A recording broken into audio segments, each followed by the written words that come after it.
ನಮ್ಮೆಲ್ಲ ರೈತ ಬಾಂಧವರಿಗೆ ನಮಸ್ಕಾರ. ಇಂದಿನ ಕೃಷಿರಂಗ ಕಿಸಾನ್ ವಾಣಿ ಕಾರ್ಯಕ್ರಮಕ್ಕೆ ಪ್ರೀತಿಯ ಸ್ವಾಗತ. ಇಂದಿನ ಈ ಕಾರ್ಯಕ್ರಮದಲ್ಲಿ ರೇಡಿಯೋ ಕಿಸಾನ್ ದಿವಸದ ಅಂಗವಾಗಿ ಏರ್ಪಡಿಸಿದ್ದ ಹವಾಮಾನ ಬದಲಾವಣೆ ಮತ್ತು ಕೃಷಿ ವಿಚಾರ ಸಂಕಿರಣದ ಆಯ್ದ ಮೊದಲನೇ ಭಾಗವನ್ನು ಕೇಳೋಣ. ಆತ್ಮೀಯ ರೈತ ಬಾಂಧವರೇ ಹಾಗೂ ವೇದಿಕೆ ಮೇಲೆ ಇರುವಂತಹ ಎಲ್ಲ ಗಣ್ಯರೇ, ಆಕಾಶವಾಣಿ ಕಾರ್ಯಕ್ರಮಗಳನ್ನು ಆಲಿಸ್ತಾ ಇರತಕ್ಕಂತಹ ಎಲ್ಲ ಕೇಳುಗರೆ, ತಮ್ಮೆಲ್ಲರಿಗೂ ಕೂಡ 2025ನೇ ಸಾಲಿನ ರೇಡಿಯೋ ಕಿಸಾನ್ ದಿವಸದ ಹಾರ್ದಿಕ ಶುಭಾಶಯಗಳು. ರೇಡಿಯೋ ಕಿಸಾನ್ ದಿವಸ ಅಂತ ಅಂದರೆ ಏನು ಅನ್ನುವಂತಹ ಒಂದು ಕುತೂಹಲ ತಮ್ಮೆಲ್ಲರಿಗೂ ಕೂಡ ಇದ್ದೇ ಇರುತ್ತೆ. ಆಕಾಶವಾಣಿ ಪ್ರಾರಂಭದಿಂದಲೂ ಕೂಡ ಇವತ್ತಿಗೂ ನಮ್ಮ ದೇಶದಲ್ಲಿ ಸುಮಾರು 188 ಆಕಾಶವಾಣಿ ಕೇಂದ್ರಗಳ ಮೂಲಕ ಕೃಷಿ ಮತ್ತು ಗ್ರಾಮೀಣ ಅಭಿವೃದ್ಧಿಯನ್ನು ಕುರಿತಂತಹ ಕಾರ್ಯಕ್ರಮಗಳನ್ನು ಪ್ರಸಾರವನ್ನು ಮಾಡಿಕೊಂಡು ಬರ್ತಾ ಇದೆ. ಇದಕ್ಕೆ ಇನ್ನಷ್ಟು ಉತ್ತೇಜನವನ್ನು ನೀಡಬೇಕು, ಮತ್ತೊಂದಷ್ಟು ಪರಿಣಾಮಕಾರಿಯಾಗಿ ಕಾರ್ಯಕ್ರಮಗಳನ್ನು ಪ್ರಸಾರವನ್ನು ಮಾಡಬೇಕು ಅನ್ನುವಂಥ ಉದ್ದೇಶದಿಂದ 2004ಕ್ಕೂ ಪೂರ್ವದಲ್ಲಿ ಒಂದು ಸಮೀಕ್ಷೆಯನ್ನು ಮಾಡಿ ಆ ಸಮೀಕ್ಷೆಯ ಮೂಲಕ ಅವರು ಈ ಕೃಷಿ ಕಾರ್ಯಕ್ರಮಗಳನ್ನು ಕಿಸಾನ್ ವಾಣಿ ಅನ್ನುವಂಥ ಹೆಸರಿನಲ್ಲಿ ಪ್ರಸಾರವನ್ನು ಮಾಡಲಿಕ್ಕೆ ಪ್ರಾರಂಭ ಮಾಡಲಾಯಿತು. ಅದನ್ನು ಅಧಿಕೃತವಾಗಿ 2004ನೇ ಇಸ್ವಿಯ ಫೆಬ್ರವರಿ 15ರಂದು ಪ್ರಾರಂಭವನ್ನು ಮಾಡಲಾಯಿತು. ಹೀಗೆ ಪ್ರಾರಂಭ ಮಾಡಿದಂತಹ ಸವಿ ನೆನಪಿಗಾಗಿ ನಾವು ರೇಡಿಯೋ ಕಿಸಾನ್ ದಿವಸವನ್ನು ಪ್ರತಿ ವರ್ಷವೂ ಕೂಡ ಫೆಬ್ರವರಿ 15ರಂದು ಆಚರಣೆಯನ್ನು ಮಾಡಿಕೊಂಡು ಬರ್ತಾ ಇದ್ದೇವೆ. ನಮ್ಮ ಹೆಗ್ಗಳಿಕೆ ಏನು ಅಂತ ಅಂದರೆ, ಇಡೀ ದೇಶದಲ್ಲಿ ಕಿಸಾನ್ ವಾಣಿ ಪ್ರಾರಂಭ ಮಾಡಿದಂತಹ ಪ್ರಸಾರ ಮಾಡಿದಂತಹ ಮೊಟ್ಟ ಮೊದಲ ಆಕಾಶವಾಣಿ ಅಂದರೆ ಅದು ಹಾಸನ ಆಕಾಶವಾಣಿ. ಹಾಸನ ಆಕಾಶವಾಣಿಯಲ್ಲಿ ಕಿಸಾನ್ ವಾಣಿ ದೇಶದಲ್ಲೇ ಮೊಟ್ಟ ಮೊದಲ ಬಾರಿಗೆ ಪ್ರಾರಂಭವನ್ನು ಮಾಡಲಾಯಿತು. ಈ ಒಂದು ಸಂದರ್ಭದಲ್ಲಿ ನಮ್ಮ ಕೇಳುಗರೇನಿದ್ದಾರೋ ಅವ್ರ ಜೊತೆಗೆ ನಾವು ಬಾಂಧವ್ಯವನ್ನು ಹೊಂದಬೇಕು, ಸಂವಾದವನ್ನು ಮಾಡಬೇಕು, ನಮ್ಮ ಕಾರ್ಯಕ್ರಮಗಳು ಹೇಗಿದ್ದಾವೆ, ಹೇಗಿರಬೇಕು ಅನ್ನುವಂತಹ ಒಂದು ಮುಖಾಮುಖಿ ಕಾರ್ಯಕ್ರಮವನ್ನು ಪ್ರತಿ ವರ್ಷವೂ ಕೂಡ ಮಾಡಿಕೊಂಡು ಬರ್ತಾ ಇದ್ದೇವೆ.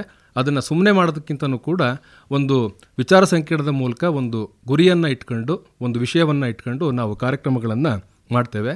ಈ ಸಾರಿ ನಾವು ಹವಾಮಾನ ಬದಲಾವಣೆ ಮತ್ತು ಕೃಷಿ ಅನ್ನುವಂಥ ವಿಚಾರವನ್ನು ಇಟ್ಕೊಂಡು ಇವತ್ತು ವಿಚಾರ ಸಂಕಿರಣವನ್ನು ಆಯೋಜನೆಯನ್ನು ಮಾಡಿದ್ದೇವೆ. ಈ ಕಾರ್ಯಕ್ರಮಕ್ಕೆ ಬಂದಿರತಕ್ಕಂಥ ತಮ್ಮೆಲ್ಲರಿಗೂ ಕೂಡ ನಾನು ಹೃತ್ಪೂರ್ವಕವಾಗಿ ಸ್ವಾಗತವನ್ನು ಕೋರ್ತಾ ಇದ್ದೇನೆ. ನಮ್ಮ ಈ ಕಾರ್ಯಕ್ರಮವನ್ನು ಬಹಳ ಒಳ್ಳೆಯ ಮನಸ್ಸಿನಿಂದ ಚಂದವಾಗಿ ಉದ್ಘಾಟನೆಯನ್ನು ಮಾಡಿಕೊಟ್ಟಂತಹ ನಮ್ಮ ಜಿಲ್ಲಾಧಿಕಾರಿಗಳು ಸಮಾರಂಭವನ್ನು ಉದ್ದೇಶಿಸಿ ಉದ್ಘಾಟನಾ ಭಾಷಣವನ್ನು ಮಾಡಬೇಕು ಅಂತ ಅವರಲ್ಲಿ ವಿನಂತಿಯನ್ನು ಮಾಡ್ತಾ ಇದ್ದೇನೆ. ಎಲ್ಲರಿಗೂ ನಮಸ್ಕಾರ. ನಾನು ಪ್ರತಿದಿನ ಆಕಾಶವಾಣಿಯನ್ನು ಕೇಳ್ತಾ ಇರ್ತೀನಿ. ಈಗಷ್ಟೇ ನಮ್ಮ ಪಕ್ಷಿಗಳ ಬಗ್ಗೆ ಒಂದು ಕಾರ್ಯಕ್ರಮ ಬಿತ್ತರವಾಯಿತು, ಅದನ್ನು ಕೇಳ್ಕೊಂಡು ನಾನು ಇಲ್ಲಿ ಬಂದೆ. ಆಕಾಶವಾಣಿ ಒಡನಾಟ ಬರೀ ಹಾಸನಾಂಬ ಸಮಯದಲ್ಲಿ ಮಾತ್ರ ಅಲ್ಲ, ಎಲ್ಲಾ ಸಂದರ್ಭದಲ್ಲೂ ನಾನು ಕೇಳ್ತೀನಿ. ಇವತ್ತು ರೇಡಿಯೋ ಕಿಸಾನ್ ದಿವಸವನ್ನ ನಾವು ಹಾಸನ ಆಕಾಶವಾಣಿ ಕೇಂದ್ರದಲ್ಲಿ ಆಚರಣೆ ಮಾಡ್ತಾ ಇದ್ದೇವೆ. ಆಕಾಶವಾಣಿ ಕೇಂದ್ರ ಅಂತಂದ್ರೆ ಒಬ್ರು ಇಬ್ರು 5 ಜನ ಇರ್ತಿದ್ವಿ, ಇವತ್ತೆಲ್ಲ ತುಂಬಿ ಹೋಗಿದೆ. ನಮ್ಮ ಮಧುಸೂದನ್ ಜಿ ಅವರು ಬಹಳಷ್ಟು ಹೇಳಿದ್ರು, ರೇಡಿಯೋ ಕಿಸಾನ್ ದಿವಸವನ್ನ ಯಾಕಾಗಿ ಆಚರಣೆ ಮಾಡ್ತಾ ಇದ್ವಿ. 2004 ಫೆಬ್ರವರಿ 15ರಿಂದ ಆಚರಣೆ ಮಾಡ್ತಾ ಬಂದಿದ್ವಿ. ಕಿಸಾನ್ ದಿವಸ ಅಂತಂದ್ರೆ ನಮ್ಮ ಕೃಷಿಕರಿಗೆ ಸಂಬಂಧಪಟ್ಟಂತ, ದೇಶಕ್ಕೆ ಅನ್ನವನ್ನ ನೀಡುವಂತ ರೈತ, ಅವನ ಒಳಿತಿಗಾಗಿ, ಅವನ ಈ ಬೆಳೆಗಳ ಸಂರಕ್ಷಣೆಗಾಗಿ, ಅವನ ಕುಟುಂಬದ ವಿಚಾರವಾಗಿ ಎಲ್ಲವನ್ನೂ ಒಳಗೊಂಡಂತೆ ನಮ್ಮ ಆಕಾಶವಾಣಿ ಬಹಳಷ್ಟು ಮಾಹಿತಿಯನ್ನು ಕೊಡ್ತಾ ಇದೆ. ಇಡೀ ದೇಶದಲ್ಲಿ ಸರ್ವೆ ಕೈಗೊಂಡಾಗ ಕೃಷಿಕನಿಗೆ ಸಂಬಂಧಪಟ್ಟಂತೆ, ಕೃಷಿಗೆ ಸಂಬಂಧಪಟ್ಟಂತೆ ಅತ್ಯಂತ ಉತ್ತಮವಾದ ಮಾಹಿತಿಯನ್ನ, ನಿಖರವಾದ ಮಾಹಿತಿಯನ್ನ ಕೊಡುವಂತ ಒಂದು ಮಾಧ್ಯಮ ಅಂತಂದು ಏನಾದರೂ ಇದ್ರೆ ಅದು ಆಕಾಶವಾಣಿ ಆಗಿದ್ರಿಂದ ಇಂದಿನ ದಿನವನ್ನ ನಾವು ರೇಡಿಯೋ ಕಿಸಾನ್ ದಿವಸ ಅಂತಂದ್ಬಿಟ್ಟು ಆಚರಣೆ ಮಾಡ್ತಾ ಇದ್ವಿ. ಆಮೇಲೆ ಮಣ್ಣು ಅಂತಂದ್ರೆ ಬರೀ ಮಣ್ಣಲ್ಲ, ಅದು ತಾಯಿ ಗರ್ಭದಿಂದ ಬಂದರೂ ಕೂಡ ಹೋಗೋದು ಮಣ್ಣಿಗೆ. ಅಂದರೆ ತಾಯಿನೂ ಒಂದು ಹೆಣ್ಣು, ಮಣ್ಣು ಕೂಡ ಒಂದು ಹೆಣ್ಣು ಅಂತಂದ್ಬಿಟ್ಟು ನಾನು ಅರ್ಥೈಸ್ಕೊಂಡಿದ್ದೀನಿ. ನಮ್ಮ ಕವಿಗಳು ಮತ್ತು ಎಲ್ಲ ಬರಹಗಾರರು ಇದೇ ಹೇಳೋದು, ಮಣ್ಣನ್ನು ನಾವು ಸರಿಯಾಗಿ ಬಳಸಬೇಕು. ಆ ಮಣ್ಣಿಗೆ ಎಲ್ಲ ರಾಸಾಯನಿಕಗಳನ್ನು ತುಂಬದೆ ಮಣ್ಣನ್ನು ಮಿತವಾಗಿ ನಮ್ಮ ಮುಂದಿನ ಜನಾಂಗಗಳಿಗೂ ಬಿಡಬೇಕು. ಇವತ್ತು ನಮ್ಮ ಜನಾಂಗಕ್ಕೆ ನಮ್ಮ ಕಾಲಘಟ್ಟದಲ್ಲಿ ಮಣ್ಣನ್ನು ನಾವು ಬಳಸ್ಕೊಳ್ತಾ ಇದ್ವಿ. ಮುಂದಿನ ಜನ್ರೇಷನ್ಗೂ ಕೂಡ ಮಣ್ಣು ಉಪಯುಕ್ತ ಆಗಬೇಕು. ತಮಗೆ ಗೊತ್ತಿದೆ, ಮಣ್ಣನ್ನು ಅತಿಯಾಗಿ ರಸಗೊಬ್ಬರಗಳನ್ನ ಹಾಕಿದ್ರೆ, ಅತಿಯಾದ ಗೊಬ್ಬರಗಳನ್ನ ಹಾಕಿದ್ರೆ ಸಲೈನಾಗಿ ಮಣ್ಣು ತನ್ನ ಫಲವತ್ತತೆಯನ್ನು ಕಳ್ಕೊಳ್ಳೋದು. ಇದ್ರ ಬಗ್ಗೆ ಸಾಕಷ್ಟು ಮಾಹಿತಿಗಳನ್ನ ಇವತ್ತು ಹವಾಮಾನ ವೈಪರೀತ್ಯ ಅಂತಂದ್ಬಿಟ್ಟೆಲ್ಲ ಮಾತಾಡ್ತಾರೆ. ಈ ಕಾಲಘಟ್ಟಕ್ಕೆ ನಾವು ಎಷ್ಟೊಂದು ಒಂದು ಸೆಕೆಂಡ್ ಅನುಭವಿಸ್ತಾ ಇದ್ವಿ. ಹಿಂದಿನ ವರ್ಷ ನಾನು ನೋಡ್ದಂಗೆ ಮಾರ್ಚಲ್ಲಿ ನಾವು ಈ ಥರದ ಸೆಕೆಂಡ್ನ, ಬೇಸಿಗೆ ಕಾಲ ಅಂತಂದ್ರೆ ಮಕ್ಕಳಿಗೆಲ್ಲ ಎಕ್ಸಾಮ್ ಮುಗಿದ್ಮೇಲೆ ಆವಾಗ ಬೇಸಿಗೆ ಕಾಲ ಅಂತಂದ್ಬಿಟ್ಟು ನಾವು ಚಿಕ್ಕೋರಿಂದ ಇದ್ದಾಗ ಅರ್ಥ ಮಾಡ್ಕೊಂಡಿರೋದು. ಆದರೆ ಇವಾಗ ಬೇಸಿಗೆ ಕಾಲ ಬೇಗ ಸ್ಟಾರ್ಟ್ ಆಗಿದೆ, ಇದೇನು ಕಾಲಘಟ್ಟ ಅಂತಂದ್ಬಿಟ್ಟು ನಾವು ಇದು ಮಾಡ್ತಿದ್ವಿ. ಸೊ ಇವರೆಲ್ಲರನ್ನು ಕೂಡ ಭಾಳಷ್ಟು ಶ್ರಮ ವಹಿಸಿ ಆ ಕೃಷಿಕರಿಗೆ ಬೇಕಾದ್ದನ್ನು ಅವರು ಯಾವ ಋತುವಿಗೆ ಯಾವ ಕಾಲಘಟ್ಟಕ್ಕೆ ಏನೇನು ಬೆಳೆಗಳು ನೀಡಬೇಕು, ರೈತರಿಗೆ ಸಲಹೆ ಎಲ್ಲ ಬರುತ್ತೆ, ರೈತರಿಗೆ ಉಪಯುಕ್ತವಾದಂಥ ಸಲಹೆ ಎಲ್ಲ ಕೊಡ್ತಾರೆ. ಎರೆಹುಳು ಬಗ್ಗೆ ಆಗಿರ್ಬೋದು, ಬೇರೆ ರೈತನಿಗೆ ಮಿತ್ರವಾಗಿರುವಂಥ ಹಲವಾರು ಪಕ್ಷಿಗಳ ಬಗ್ಗೆ ನಾವು ಕೇಳಿದ್ವಿ. ಈ ಥರದನ್ನೆಲ್ಲ ನಾನಂತೂ ಪ್ರತಿನಿತ್ಯ ಕೇಳ್ತಾ ಇರ್ತೀನಿ, ಒಗಟು ಜಿಗುಟು ಕೇಳ್ತಾ ಇರ್ತೀನಿ. ನಾನು ಆ ಕಚೇರಿ ಸಮಯಕ್ಕೆ ಹೋಗೋಷ್ಟೊತ್ತಿಗೆ ಏನೇನು ಪ್ರೋಗ್ರಾಮ್ಸ್ ಆಗುತ್ತೆ ಎಲ್ಲ ಪ್ರೋಗ್ರಾಮ್ಸ್ ಕೇಳ್ತಾ ಇರ್ತೀನಿ. ಎಲ್ಲರೂ ಬಹಳಷ್ಟು ಆಸಕ್ತಿಯಿಂದ ಕೇಳ್ತಾ ಇದ್ದಾರೆ. ಅಂದರೆ ನಮ್ಮ ಸಮಯವನ್ನ ಉಳಿತಾಯ ಮಾಡಿಕೊಂಡು ಜ್ಞಾನಾರ್ಜನೆ ಮಾಡುವಂಥ ಒಂದೇ ಒಂದು ಮಾಧ್ಯಮ ಅಂದರೆ ಆಕಾಶವಾಣಿ. ಟಿವಿ ಆದರೆ ಟಿವಿ ಮುಂದೆನೇ ಕೂತ್ಕೋಬೇಕು, ಬೇರೆ ಬೇರೆ ಮಾಧ್ಯಮಗಳಂದರೆ ಅವಕ್ಕೊಂದಷ್ಟು ಸಮಯ ಕೊಡಬೇಕು. ಇದು ನಮ್ಮ ಕೆಲಸಗಳನ್ನ ಮಾಡ್ತಾ ಇರ್ತೀವಿ, ಅದ್ರ ಜೊತೆಗೆ ಇದನ್ನು ಕೂಡ ನಾವು ಕೇಳ್ತಾ ಇರ್ತೀವಿ. ರೇಡಿಯೋ ಕಿಸಾನ್ ದಿವಸದ ಒಂದು ಆಚರಣೆ ತಮಗೆಲ್ಲರಿಗೂ ಶುಭವಾಗಲಿ, ತಮ್ಮೆಲ್ಲರಿಗೂ ಒಳ್ಳೆಯದಾಗಲಿ. ಸೊ ನಾನು 2 ಮಾತುಗಳನ್ನ ಮುಗಿಸ್ತೀನಿ. ಕೃಷಿಕರಿಗೆ ಮತ್ತು ಕೃಷಿ ಕುಟುಂಬಗಳಿಗೆ ಮತ್ತು ಕೃಷಿಯನ್ನೇ ನಂಬಿಕೊಂಡಿರುವಂಥ ಹಲವಾರು ಉದ್ಯೋಗಿಗಳಿಗೆ ಎಲ್ಲರಿಗೂ ನಮಸ್ಕಾರ, ಎಲ್ಲರಿಗೂ ಒಳ್ಳೆಯದಾಗಲಿ. ಜೈ ಹಿಂದ್, ಜೈ ಕರ್ನಾಟಕ. ತಮಗೆ ಹೃತ್ಪೂರ್ವಕವಾದಂತಹ ಧನ್ಯವಾದಗಳು ಮೇಡಮ್. ತಾವು ಬಿಡುವು ಮಾಡ್ಕೊಂಡು ಬಂದು ನಮ್ಮ ಕಾರ್ಯಕ್ರಮವನ್ನು ಉದ್ಘಾಟನೆ ಮಾಡಿದ್ದೀರಿ, ಒಳ್ಳೆ ಮಾತುಗಳನ್ನು ಕೂಡ ಆಡಿದಿರಿ. ನಿಮ್ಮ ಪ್ರೀತಿ ಹೀಗೆ ಇರಲಿ ಆಕಾಶವಾಣಿ ಮೇಲೆ ಯಾವಾಗಲೂ ಕೂಡ. ಈ ರೇಡಿಯೋ ಕಿಸಾನ್ ದಿವಸ ಅಂತ ಅಂದರೆ ಏನು, ಯಾಕೆ ನಾವು ಇದನ್ನು ಆಚರಣೆಯನ್ನು ಮಾಡ್ತಾ ಇದ್ದೇವೆ, ಇದರ ಮಹತ್ವ ಏನು ಅನ್ನುವಂಥದ್ದನ್ನು ಕುರಿತು ನಮ್ಮ ಆಕಾಶವಾಣಿ ಕೇಂದ್ರದ ಕಾರ್ಯಕ್ರಮ ನಿರ್ವಾಹಕರಾದಂತಹ ಡಾಕ್ಟರ್ ವಿಜಯ್ ಅಂಗಡಿಯವರು ಇದೀಗ ತಮ್ಮೆಲ್ಲರನ್ನೂ ಕೂಡ ಉದ್ದೇಶಿಸಿ ಮಾತನಾಡಬೇಕು ಅಂತ ಹೇಳಿ ಅವರಲ್ಲಿ ವಿನಂತಿಯನ್ನು ಮಾಡ್ತಾ ಇದ್ದೇನೆ. ಆಕಾಶವಾಣಿ ಹಿಂದಿನಿಂದಲೂ ಈಗಲೂ ಮುಂದೆನೂ ಸಮಾಜಕ್ಕೆ ಒಳಿತು ಮಾಡುವ ಕೆಲಸಗಳನ್ನು ಮಾಡುತ್ತೆ. 1965ರಲ್ಲೇ ದೇಶದಲ್ಲಿ ಆಕಾಶವಾಣಿ ಮೂಲಕ ಕೃಷಿ ಕಾರ್ಯಕ್ರಮಗಳನ್ನು ಬಿತ್ತರಿಸಲಿಕ್ಕೆ ಶುರುವಾಯಿತು. ಅಂದರೆ ಕೃಷಿ ಪ್ರಸಾರದ ಇತಿಹಾಸ ಎಷ್ಟಿದೆ ಅಂತ ನಾವು ಯೋಚನೆ ಮಾಡಲೇಬೇಕು. ಭಾರತದ ಎಲ್ಲ ಆಕಾಶವಾಣಿ ಕೇಂದ್ರಗಳಲ್ಲೂ ಕೃಷಿ ಕಾರ್ಯಕ್ರಮಗಳು ಬಿತ್ತರವಾಗ್ತವೆ. ಯಾಕಂದರೆ ನಮ್ಮ ನಾಡು ಕೃಷಿ ಪ್ರಧಾನವಾದದ್ದು. ಕೃಷಿಕರು ಜ್ಞಾನವಂತರಾಗಬೇಕು, ಕೃಷಿಕರಿಗೆ ಒಳ್ಳೆಯದಾಗಬೇಕು, ಅನೇಕ ವಿಚಾರಗಳು ಕೃಷಿಕರಿಗೆ ತಲುಪಬೇಕನ್ನೋ ಒಂದು ಆಲೋಚನೆಯಲ್ಲಿ ಅದು ಸಂಜೆ ಹೊತ್ತು ರೈತರು ಕೆಲಸಗಳನ್ನು ಮುಗಿಸ್ಕೊಂಡು ಮನೆಗೆ ಬಂದಾಗ ಆ ಸಮಯದಲ್ಲಿ ಕೇಳಬೇಕನ್ನೋ ಒಂದು ಆಲೋಚನೆಯಲ್ಲಿ ನಮ್ಮ ಭಾರತ ಸರ್ಕಾರ, ನಮ್ಮ ಮಂತ್ರಾಲಯ ಆ ಸಮಯವನ್ನು ನಿಗದಿ ಮಾಡಿತು. ಇವತ್ತಿಗೂ ಕೃಷಿಕರು ತುಂಬ ಇಷ್ಟಪಟ್ಟು ಕೃಷಿ ಕಾರ್ಯಕ್ರಮಗಳನ್ನು ಕೇಳ್ತಾರೆ.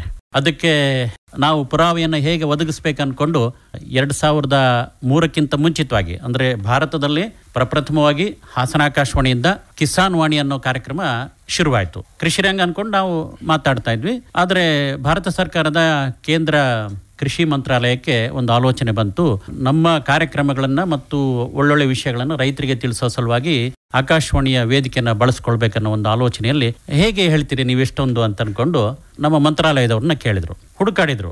ಆಗ ಸಿಕ್ಕಿದ್ದು ಹಾಸನ ಆಕಾಶವಾಣಿಯ ವರದಿ. ಹೈದರಾಬಾದ್ನಲ್ಲಿ ಕಾರ್ಯಕ್ರಮ ಮಾಡುವಾಗ ನಮ್ಮ ಭಾರತ ಸರ್ಕಾರದ ಕೃಷಿ ಮಂತ್ರಾಲಯ ಮತ್ತು ಆಕಾಶವಾಣಿಯ ಹಿರಿಯ ಅಧಿಕಾರಿಗಳು ಇದನ್ನು ಮಂಡಿಸಿದರು. 2000ರಲ್ಲಿ ಎಫೆಕ್ಟಿವ್ನೆಸ್ ಆಫ್ ಫಾರ್ಮ್ ಬ್ರಾಡ್ಕಾಸ್ಟ್ ಅಂದ್ಕೊಂಡು, ಅಂದರೆ ಕೃಷಿ ಪ್ರಸಾರದ ಪರಿಣಾಮ ಹೇಗಾಗಿದೆ ಅನ್ನೋದನ್ನು ನಮ್ಮ ಹಿರಿಯ ಅಧಿಕಾರಿಗಳ ತಂಡ ಹಾಸನ ಆಕಾಶವಾಣಿಯ ಮೂಲಕ ಅಧ್ಯಯನ ಮಾಡಿ ಹಾಸನ ಜಿಲ್ಲೆಯ ಆಯ್ದ ರೈತರನ್ನ ಸಂಪರ್ಕ ಮಾಡಿ ದಾಖಲೆಯನ್ನ ತಯಾರಿಸಿತು. ಅದಕ್ಕೆ ರಾಷ್ಟ್ರಮಟ್ಟದಲ್ಲಿ 2ನೇ ಬಹುಮಾನನೂ ಸಿಕ್ತು. ನಾವು ನೀವು ಎಂದಿಗೂ ಸುಮ್ಮನಿರಬಾರ್ದು, ಒಳ್ಳೊಳ್ಳೆ ಕೆಲಸಗಳನ್ನು ಮಾಡಬೇಕು. ಅದು ಎಲ್ಲೆಲ್ಲೋ ಅನುಕೂಲಕ್ಕೆ ಬರುತ್ತೆ. 2000 ಇಸ್ವಿನಲ್ಲಿ ಮಾಡಿದ ವರದಿಯ ಫಲಿತಾಂಶ ಇವತ್ತು 98 ಆಕಾಶವಾಣಿ ಕೇಂದ್ರಗಳಲ್ಲಿ ಭಾರತದಲ್ಲಿ ಕಿಸಾನ್ ವಾಣಿ ಅನ್ನೋ ಹೆಸರಿನಲ್ಲಿ ಕಾರ್ಯಕ್ರಮಗಳು ಬಿತ್ತರವಾಗ್ತವೆ. ಕೋಟ್ಯಾಂತರ ರೂಪಾಯಿ ಹಣವನ್ನು ಆಕಾಶವಾಣಿಗೆ ಭಾರತ ಸರ್ಕಾರದ ಕೃಷಿ ಮಂತ್ರಾಲಯ ಕೊಡುತ್ತೆ. ಆ ವರದಿಯಲ್ಲಿ ಏನಿತ್ತು ಅಂತಂದ್ರೆ ನಾವು ಸೃಷ್ಟಿ ಮಾಡಿದ್ದಲ್ಲ, ರೈತರು ಏನೇನು ಹೇಳಿದ್ದಾರೆ ವರದಿಯಲ್ಲಿ. ಕೆಲವೊಬ್ರು ಇಲ್ಲೂ ಇದಿರಿ, GS ಗಿಡ್ಡೇಗೌಡ್ರದ್ದಿದೆ, ಧರ್ಮಲಿಂಗಂ ಅವ್ರದ್ದಿದೆ, ಇನ್ನು ಬೇರೆ ಬೇರೆದಲ್ಲದು. ನಾವು ಅವರ ತೋಟಕ್ಕೆ ಹೋಗಿ ಅಲ್ಲಿ ಸಮೀಕ್ಷೆ ಮಾಡಿ ಆಕಾಶವಾಣಿ ನಿಮಗೆ ಹೇಗೆ ಅನುಕೂಲಕ್ಕೆ ಬಂದಿದೆ ಅನ್ನೋದನ್ನು ನಿಷ್ಪಕ್ಷಪಾತವಾಗಿ ತೆಗೆದುಕೊಂಡು, ಆಗ ನಮ್ಮ ಬೆಂಗಳೂರಿನ ಹಿರಿಯ ಅಧಿಕಾರಿಗಳು ಚಂದ್ರಮೌಳಿ ಅವರು, ಇಲ್ಲಿ ಹಿರಿಯ ಅಧಿಕಾರಿಯಾಗಿದ್ದ ಮೇಡಮ್ BV ಪದ್ಮ ಅವರು, ನಾನು ಕೇಶವಮೂರ್ತಿ, ಹೀಗೆ ಒಂದು 4-5 ಜನ ತಂಡ ಅದನ್ನು ತಯಾರಿಸಿ ಸಲ್ಲಿಸಿದ್ದು ಈಗ ಕಿಸಾನ್ ವಾಣಿ ದೇಶದಲ್ಲಿ ಪ್ರಸಾರ ಆಗಲಿಕ್ಕೆ ಒಂದು ದಾರಿ ಆಯಿತು. ಪ್ರತಿ ವರ್ಷ ವಿಶ್ಲೇಷಣೆ ಮಾಡ್ತಾ ಇದ್ದಾರೆ, ನಾವು ಕೊಟ್ಟಿದ್ದ ದುಡ್ಡು ಪ್ರಯೋಜನ ಆಗ್ತಾ ಇದ್ದಿಲ್ಲ ಅಂತ. ಯಾಕಂದರೆ ಅವರ ಮನಸ್ಸಿನ ಅನುಮಾನಗಳನ್ನು ನಮ್ಮ ಕಾರ್ಯಕ್ರಮಗಳಲ್ಲಿ ಇಡ್ತಾ ಹೋಗ್ತಾರೆ. ಆಗ ಮತ್ತೆ ನಾವು ಇಲ್ಲಿಯ ಯಶೋಗಾಥೆಗಳನ್ನು ಮತ್ತು ಪರಿಣಾಮಕಾರಿ ಸಂಗತಿಗಳನ್ನು ಹೇಳ್ತಾ ಹೋಗ್ತೀವಿ. ಕೆಲವೊಂದು ಸಾರಿ ಚೆನ್ನೈನಲ್ಲಿ ಕಾರ್ಯಾಗಾರ ನಡೆಯುತ್ತೆ, ಹೈದರಾಬಾದ್ನಲ್ಲಿ ನಡೆಯುತ್ತೆ, ಗೋವಾದಲ್ಲಿ ನಡೆಯುತ್ತೆ, ಇನ್ನು ಬೇರೆ ಬೇರೆ ಸ್ಥಳಗಳಲ್ಲಿ ಈ ಕಾರ್ಯಾಗಾರಗಳು ನಡೆದಾಗ ಅವರಿಗೆ ಮನವರಿಕೆ ಆದ್ರೆ ಮಾತ್ರ ಮತ್ತೆ ದುಡ್ಡು ಕೊಡ್ತಾರೆ. ಇದು ಸರ್ಕಾರದಿಂದ ಸರ್ಕಾರಕ್ಕೆ ಮತ್ತೆ ದುಡ್ಡು ಕೊಡೋದು. ಆದರೂ ಭಾಳ ಯೋಚನೆ ಮಾಡಿ ಹಣವನ್ನು ವಿನಿಯೋಗ ಮಾಡ್ತಾರೆ. ಒಂದೇನೆಂದರೆ, ಇವತ್ತಿಗೂ ಪ್ರಧಾನಮಂತ್ರಿಗಳಿಂದ ಹಿಡಿದು ಅನೇಕ ಹಿರಿಯರು ರೇಡಿಯೋ ಬಗ್ಗೆ ಅಭಿಮಾನ ಇಟ್ಕೊಂಡು ರೇಡಿಯೋ ಪ್ರಸಾರದ ಬೆಂಬಲವನ್ನು ಬಳಕೆ ಮಾಡ್ಕೊಳ್ತಿದ್ದಾರೆ. ಜಿಲ್ಲಾಧಿಕಾರಿಗಳು ಚಿಕ್ಕಮಗಳೂರಿನಲ್ಲಿ ಮುಖ್ಯ ಕಾರ್ಯನಿರ್ವಹಣಾ ಅಧಿಕಾರಿಗಳಾಗಿ ಕೆಲಸ ಮಾಡುವಾಗಲೂ ಬಹಳ ಪ್ರೀತಿಯಿಂದ ನಮ್ಮ ಪ್ರಸಾರದ ಬಲವನ್ನು ಬಳಸ್ಕೊಳ್ತಾ ಇದ್ರು. ನಮ್ಮ ಜಿಲ್ಲಾ ಪಂಚಾಯತಿಯ ಕಾರ್ಯಕ್ರಮಗಳು ರೇಡಿಯೋದಲ್ಲಿ ಪ್ರಸಾರ ಆಗಬೇಕು, ಅದೇನಾಗುತ್ತೆ ದುಡ್ಡು ಕೊಡ್ತೀವಿ ಅಂತ. ಅವರೆಂದೂ ಇದು ಹೆಚ್ಚಾಯಿತು ಅಂತ ಹೇಳಿಲ್ಲ. ಆಕಾಶವಾಣಿ ಒಂದು ಸಂಸ್ಕೃತಿಯನ್ನು ಕಲಿಸುತ್ತೆ, ಶಿಸ್ತನ್ನು ಕಲಿಸುತ್ತೆ. ನೋಡಿ, 10-15ಕ್ಕೆ ಜಿಲ್ಲಾಧಿಕಾರಿಗಳು ಬರಬೇಕು ಅಂದ್ಕೊಂಡು ವಿನಂತಿ ಮಾಡಿಕೊಂಡ ಹಿನ್ನೆಲೆಯಲ್ಲಿ ಅವರು 10-15ಕ್ಕೆ ಬಂದರು. ಅಂದರೆ ಸಮಯ ಪ್ರಜ್ಞೆಯನ್ನು ಆಕಾಶವಾಣಿ ಹೇಗೆ ಕಲಿಸುತ್ತೆ ಅನ್ನೋದಕ್ಕೆ ಇದು ಒಂದು ಉದಾಹರಣೆ. ತಡವಾಗಿ ಬರೋದು, ಯಾವಾಗ ಹೋಗೋದು ಏನೂ ಇಲ್ಲ. ಅಂದರೆ ಶಿಸ್ತು, ಸಂಸ್ಕಾರ ಮತ್ತು ಶ್ರದ್ಧೆ ಜೊತೆಗೆ ಬೆಳವಣಿಗೆಯನ್ನು ಆಕಾಶವಾಣಿ ಕಲಿಸ್ತಿರುವ ಹಿನ್ನೆಲೆಯಲ್ಲಿ ರೈತರು ಈಗಲೂ ರೇಡಿಯೋವನ್ನು ಕೇಳ್ತಾರೆ, ಮುಂದೆನೂ ಕೇಳ್ತಾರೆ. ಅದ್ರ ಬಗ್ಗೆ ಆಲೋಚನೆನೇ ಇಲ್ಲ. ನಾನು ವಿನಂತಿ ಮಾಡ್ಕೊಳ್ಳೋದೇನೆಂದರೆ, ನಿಮ್ಮ ಮನೆಯಲ್ಲಿರುವ ಇತರರು ರೇಡಿಯೋ ಕೇಳುವಂತಾಗಬೇಕು. ನಿಮ್ಮ ವಿಚಾರ ಅವರಿಗೂ ಹರಡಬೇಕು, ರೇಡಿಯೋದ ವಿಚಾರ ಎಲ್ಲರಿಗೂ ಹರಡಬೇಕು. ರೇಡಿಯೋದಲ್ಲಿ ಕೃಷಿ ಪ್ರಧಾನವಾದ ಪ್ರಸಾರ, ಹಾಗೆ ಅನೇಕ ಕಾರ್ಯಕ್ರಮಗಳನ್ನು ಬಿತ್ತರಿಸ್ತೀವಿ. ಅಂದರೆ ಕೃಷಿಕರಿಗೆ ಬರೀ ಕೃಷಿ ಇದೆ ಅಂತಲ್ಲ, ಕಾನೂನಿಂದ ಬೇಕು, ಮನೋರಂಜನೆನೂ ಬೇಕು, ಆರೋಗ್ಯದ ಬೇಕು. ಹೀಗೆ ಒಂದಲ್ಲ 10 ಕಾರ್ಯಕ್ರಮಗಳು ರೇಡಿಯೋದಿಂದ ಬಿತ್ತರವಾಗುವ ಹಿನ್ನೆಲೆಯಲ್ಲಿ ಈ ಒಂದು ದಿನವನ್ನು ನೆನಪು ಮಾಡಿಕೊಳ್ಳಿಕ್ಕೆ, ನೀವು ಇದನ್ನು ಗಮನಿಸಲಿಕ್ಕೆ ಈ ಕಾರ್ಯಕ್ರಮವನ್ನು ಹಮ್ಮಿಕೊಂಡಿದ್ದೀವಿ. ತಾವೆಲ್ಲರೂ ಭಾಳ ಪ್ರೀತಿಯಿಂದ ಆಗಮಿಸಿದಿರಿ. ನಿಮ್ಮ ಬಾಳು ಬದುಕು ಹಸನಾಗಿ ಸಾಗಲಿಕ್ಕೆ ರೇಡಿಯೋ ನೆರವಾಗಲಿ ಅಂದ್ಕೊಂಡು ಆಶಿಸ್ತಾ ನನ್ನ ಮಾತನ್ನು ಮುಗಿಸ್ತೀನಿ. ನಮಸ್ಕಾರಗಳು. ನೀವು ಪ್ರತಿ ದಿವಸವೂ ಕೂಡ ಆಕಾಶವಾಣಿಯಲ್ಲಿ ಆಲಿಸ್ಕೊಳ್ತಾ ಇರ್ತಕ್ಕಂತಹ 6:50 ಕಾರ್ಯಕ್ರಮ ಏನಿದೆಯೋ ಕಿಸಾನ್ ವಾಣಿ, ಇದು ಹೇಗೆ ಹುಟ್ಟನ್ನು ಪಡಿತು, ಈ ಹುಟ್ಟಿಗೆ ಹಾಸನ ಹೇಗೆ ಕಾರಣ ಆಯಿತು, ಇವತ್ತು ಕೂಡ ಎಲ್ಲ ಕೃಷಿಕರು ಕೂಡ ಇದನ್ನು ಹೇಗೆ ಸದ್ಬಳಕೆಯನ್ನು ಮಾಡಿಕೊಳ್ತಾ ಇದ್ದಾರೆ ಅನ್ನುವಂಥ ವಿಚಾರಗಳನ್ನು ಬಹಳ ಮನಮುಟ್ಟುವ ರೀತಿಯಲ್ಲಿ ತಿಳಿಸ್ಕೊಟ್ಟಂತಹ ನಮ್ಮ ಡಾಕ್ಟರ್ ವಿಜಯ್ ಅಂಗಡಿ ಸರ್ಗೆ ತಮ್ಮೆಲ್ಲರ ಪರವಾಗಿ ಮತ್ತೊಮ್ಮೆ ಹೃತ್ಪೂರ್ವಕವಾದಂತಹ ಧನ್ಯವಾದಗಳು. ಈಗ ಕೃಷಿಯಲ್ಲಿ ಹವಾಮಾನದ ಮಹತ್ವ ಈ ವಿಷಯವನ್ನು ಕುರಿತು ವಿಚಾರಗಳನ್ನು ಪ್ರಸ್ತಾಪ ಮಾಡಬೇಕು ಅಂತ ಹೇಳಿ ಎಸ್.ಟಿ. ಭೈರಪ್ಪನವರು, ಇವರು ಅನೇಕ ವರ್ಷಗಳಿಂದ ಪ್ರಾಧ್ಯಾಪಕರಾಗಿ ಕೆಲಸವನ್ನು ಮಾಡ್ತಾ ಇದ್ದಾರೆ. ಕತ್ತಲಗೆರೆಯಲ್ಲೂ ಕೂಡ ಕೆಲಸವನ್ನು ಮಾಡಿದಂಥವರು. ಅವರು ಬೇಸಾಯ ಶಾಸ್ತ್ರಜ್ಞರಾಗಿ ಕೆಲಸವನ್ನು ಮಾಡ್ತಾ ಇದ್ದಾರೆ. ಇದೀಗ ಕೃಷಿಯಲ್ಲಿ ಹವಾಮಾನದ ಮಹತ್ವ ಈ ವಿಷಯವನ್ನು ಕುರಿತು ಅವರ ವಿಚಾರಗಳನ್ನು ಪ್ರಸ್ತಾಪ ಮಾಡಬೇಕು ಅಂತ ಹೇಳಿ ಅವರಲ್ಲಿ ಮನವಿಯನ್ನು ಮಾಡ್ತಾ ಇದ್ದೇನೆ. ಎಲ್ಲರಿಗೂ ನಮಸ್ಕಾರ. ಇವತ್ತು ಏನು ನಾವು ಕಿಸಾನ್ ರೇಡಿಯೋ ದಿವಸವನ್ನು ಆಚರಿಸ್ತಾ ಇದ್ದೀವಿ. ಈ ಒಂದು ದಿನದಂದು ರೈತರಿಗೊಂದು ಉಪಯುಕ್ತವಾದಂಥ ಮಾಹಿತಿಯನ್ನು ಹಂಚಿಕೊಳ್ಳಲಿಕ್ಕೆ ಇಲ್ಲಿ ಅವಕಾಶ ಮಾಡಿಕೊಟ್ಟಿರೋದು ತುಂಬ ಶ್ಲಾಘನೀಯ ಅಂತ ಹೇಳಿ ಹೇಳ್ಬೋದು. ಈ ಹವಾಮಾನ ಮತ್ತು ಕೃಷಿ ಎರಡನ್ನು ನಾವು ನೋಡಿದ್ರೆ ನಮ್ಮ ಹೃದಯ ಮತ್ತು ದೇಹ ಎರಡು ಹೇಗೆ ಸಂಬಂಧ ಇದೆನೋ, ಹೃದಯ ಇಲ್ಲ ಅಂದ್ರೆ ದೇಹ ಇಲ್ಲ, ದೇಹ ಇಲ್ಲ ಅಂತಂದ್ರೆ ಹೃದಯ ಇಲ್ಲ. ಆ ತರ ಒಂದು ಸಂಬಂಧ ಇರುವಂತ ಹವಾಮಾನ ಮತ್ತು ಕೃಷಿಗೆ ಇರುವಂತ ಸಂಬಂಧ ಅಂತ ಹೇಳಿ ನಾನು ಹೇಳ್ಬಹುದು. ಈಗ ನಾವು ಈ ಹವಾಮಾನವನ್ನ ತಿಳ್ಕೋಬೇಕು ಅಂತಂದ್ರೆ ಹವಾಮಾನ ಅಂದ್ರೆ ಏನು ಅನ್ನುವಂತ ಒಂದು ಪ್ರಶ್ನೆ ನಿಮ್ಮಲ್ಲಿ ಬರುತ್ತೆ. ಈ ಹವಾಮಾನ ಅಂತಂದ್ರೆ ನಮ್ಮ ವಾಯುಮಂಡಲ ಅಂತ ಹೇಳ್ತೇವೆ. ನಮ್ಮ ಭೂಮಿಯನ್ನ ಸುತ್ತುವರೆದಂತ ವಾಯುಮಂಡಲ ಏನಿದೆ ಅಲ್ಲ, ಅದನ್ನ ನಾವು ಹವಾಮಾನ ಅಂತ ಹೇಳ್ತೇವೆ. ಇದು ಏನು ಅಂತಂದ್ರೆ ಈಗ ನಾವು ಇಲ್ಲಿ ಕುತ್ಕೊಂಡಿದೀವಿ, ಇಷ್ಟೆಲ್ಲ ಇದೇವಿ, ಇಲ್ಲಿರುವಂತ ಹವಾಮಾನವೇ ಬೇರೆ. ಇದೇ ಹವಾಮಾನ ಏನಂತಂದ್ರೆ ಹೆಚ್ಚು ಪ್ರದೇಶಕ್ಕೆ ವ್ಯಾಪ್ತಿ ಹೊಂದಿ ಬಹಳ ಕಾಲದವರೆಗೆ ಇರುವಂತ ಒಂದು ಪರಿಸ್ಥಿತಿಯನ್ನ ನಾವು ಹವಾಮಾನ ಅಂತ ಹೇಳಿ ಹೇಳ್ತೇವೆ. ಯಾವುದೇ ಒಂದು ಬೆಳೆ ಮಾಡ್ಬೇಕಾದ್ರೆ 4 ಅಂಶಗಳು ನಾವು ಪ್ರಮುಖವಾಗಿ ಗಮನದಲ್ಲಿ ಇಟ್ಕೋಬೇಕು. ಒಂದು, ನಾವು ಬೆಳೆ ಮಾಡಬೇಕು ಅಂತಂದ್ರೆ ಆ ಬೆಳೆ ಇಡ್ಲಿಕ್ಕೆ ಒಂದು ಒಳ್ಳೆಯ ಭೂಮಿ ಇರಬೇಕು. ಎರಡನೇದೇನು ಅಂತಂದ್ರೆ ಒಂದು ಒಳ್ಳೆಯ ಬೀಜ ಇರಬೇಕು. ಆ ಬೆಳೆ ಬೆಳಿಬೇಕು ಅಂತಂದ್ರೆ ಅಲ್ಲಿ ನೀರಿನ ಅವಶ್ಯಕತೆ ಇರಬೇಕು. ಇವು 3 ಅಂಶಗಳನ್ನ ಇಟ್ಕೊಂಡು ಬೆಳೆ ಚೆನ್ನಾಗಿ ಬರಬೇಕು ಅಂತಂದ್ರೆ ಹವಾಮಾನ ಬಹಳ ಮುಖ್ಯವಾದಂತ ಒಂದು ಘಟಕ ಅಂತೇಳಿ ಹೇಳ್ಬಹುದು.